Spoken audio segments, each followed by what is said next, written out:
Idukki ആനച്ചാലിൽ sky ഡൈനിങ്ങിനിടെ ആകാശത്ത് കുടുങ്ങിയ വിനോദസഞ്ചാരികളെ മണിക്കൂറുകൾക്ക് ശേഷം രക്ഷപ്പെടുത്തി. ഫയർഫോഴ്സ് സംഘമാണ് 150 അടി ഉയരത്തിൽ നിന്നും കുട്ടികളടക്കം 5 പേരെ രക്ഷപ്പെടുത്തിയത്.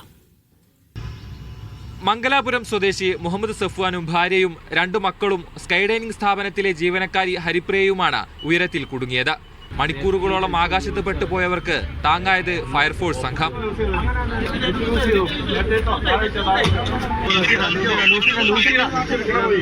സ്കൈ ഡൈനിങ് യന്ത്രത്തിലെ ഹൈഡ്രോളിക് സിസ്റ്റം തകരാറിലായതാണ് പ്രശ്നങ്ങൾക്ക് കാരണം.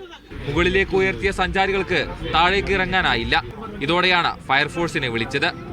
കാര്യങ്ങളെല്ലാം അറിയിച്ചുകൊണ്ടേയിരുന്നു. അതുകൊണ്ട് പിന്നെ ടെൻഷൻ ആവേണ്ട കാര്യമില്ലല്ലോ. എല്ലാവരും ഓക്കെ. നമുക്ക് ഇതിന് മുന്നേ ഇന്നുള്ള ട്രെയിനിങ് കിട്ടിയിട്ടുണ്ട്. അതുകൊണ്ട് പിന്നെ ടെൻഷൻ അടിക്കേണ്ട കാര്യമില്ലല്ലോ. സുരക്ഷാ ക്രമീകരണങ്ങളിൽ വീഴ്ച ഉണ്ടായിട്ടുണ്ടോ എന്ന് DTPT പരിശോധിക്കുന്നുണ്ട്. സംഭവത്തിൽ ഇടുക്കി കലക്ടറും റിപ്പോർട്ട് തേടി. മീഡിയ 1 ഇടുക്കി.